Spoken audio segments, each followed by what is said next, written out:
Hello' friends, আজি আমি discuss কৰিম জব কাৰ্ড আপোনালোকে ক'ত লাভ কৰিবলৈ পাৰিব, আছাম জব কাৰ্ড, আৰু ক'ত আবেদন কৰিব, কি ডকুমেণ্টছ লাগিব, কি বেনিফিটছ লাভ কৰিব যদি আপোনাৰ তাত জব কাৰ্ড থাকে, এইবোৰ আজি আমি গোটেই ডিছকাছ কৰিম। যদি ভিডিঅ'টো ভাল লাগে লাইক কৰিব, কমেণ্ট কৰিব আৰু ছাবস্ক্ৰাইব কৰিবলৈ নাপাহৰিব।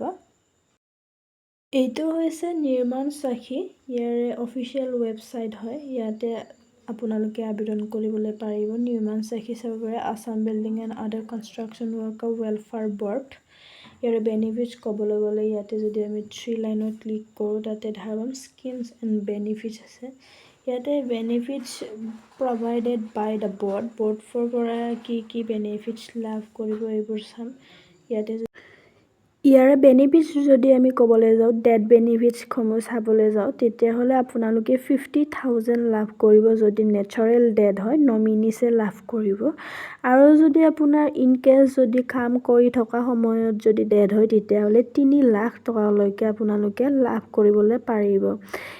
Eligibility criteria and documents required, কি ডকুমেণ্টছ লাগিব বুলি কোৱা হৈছে। Application form properly fill up with all required signature and চিল।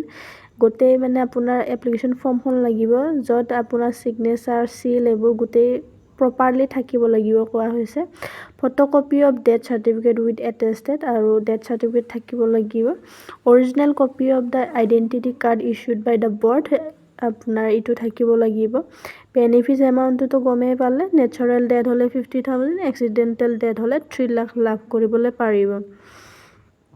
তাৰপিছত ফানাৰেল এছিষ্টেণ্ট, এইবোৰ লাভ কৰিব 5,000, এইবোৰ আমি এতিয়াতো নকওঁ।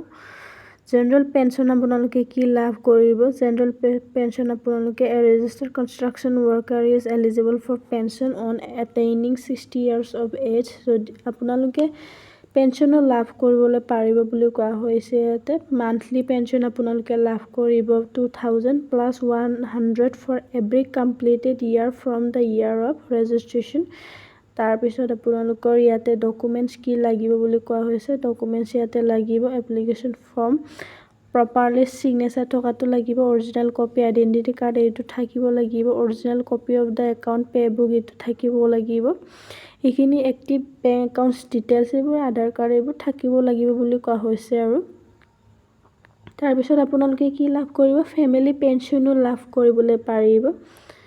যদি আপোনাৰ in the event of the death of pensioner, যদি আপোনাৰ ডেথ হৈ যায় তেতিয়াহ'লে ঘৰৰ পৰিয়ালে লাভ কৰিবলৈ পাৰিব, সেইটো কোৱা হৈছে 50%। ইয়াৰে ডকুমেণ্ট এইখিনিয়ে লাগে বুলি কোৱা হৈছে।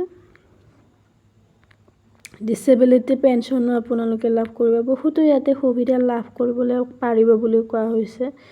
কেছ এৱাৰ্ড এইবোৰ লাভ কৰিবলৈ পাৰিব।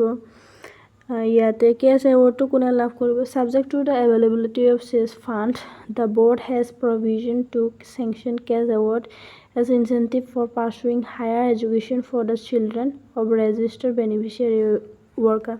যদি আপোনাৰ ল'ৰা ছোৱালীয়ে যদি হায়াৰ এডুকেশ্যন ল'বলৈ বিচাৰে, তেতিয়াও আপোনালোকে লাভ কৰিব কেছ এৱাৰ্ড। কিমান লাভ কৰিব, 5,000 লাভ কৰিব। আৰু এইখিনি কোৱা আছে, the' children who score 75 or 75 above বা এইবোৰ লাভ কৰিব, তেতিয়াহ'লে আপোনালোকে লাভ কৰিবলৈ পাৰিব বুলি কোৱা হৈছে।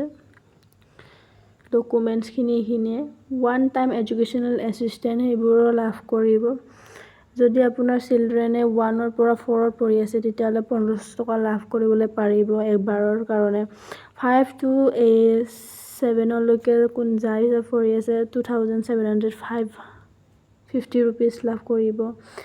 যদি 8ৰ পৰা 10লৈকে পঢ়ি আছে 4,000, 11ৰ পৰা 12লৈকে কৰি থকা ইনক্লুডিং যদি ITI 7,000 পাব, ডিগ্ৰী কৰ্চ কৰি থকা ল'ৰা ছোৱালী 10,000 পাব, এনেকুৱা দিব বুলি কোৱা হৈছে। মেডিকেল এছিষ্টেণ্টটো আপোনালোকে লাভে কৰিব। বহুতো ইয়াতে সা সুবিধা লাভ কৰিবলৈ পাৰিব যদি আপোনালোকৰ এই জব কাৰ্ডটো থাকে। সেইকাৰণে আপোনালোকে যদি জব কাৰ্ডটো এপ্লাই কৰিম বুলি বিচাৰিছে, তেতিয়াহ'লে এপ্লাই কৰি ল'ব। তাৰপিছত ক'ত আবেদন কৰিব, আবেদন কৰিবলৈ হ'লে ইয়াতে চাব পাৰে কনষ্ট্ৰাকশ্যন ৱৰ্কাৰ নিউ ৰেজিষ্ট্ৰেশ্যন আছে। ইয়াতে ক্লিক কৰিলে আপোনালোকে এনেকুৱা এটা জব কাৰ্ড বনাই ল'ব পাৰিব। যদি জব কাৰ্ডৰ ফুল ডিটেইলছ লাগে কেনেকৈ আবেদন কৰে তেতিয়াহ'লে কমেণ্ট কৰিবলৈ নাপাহৰিব।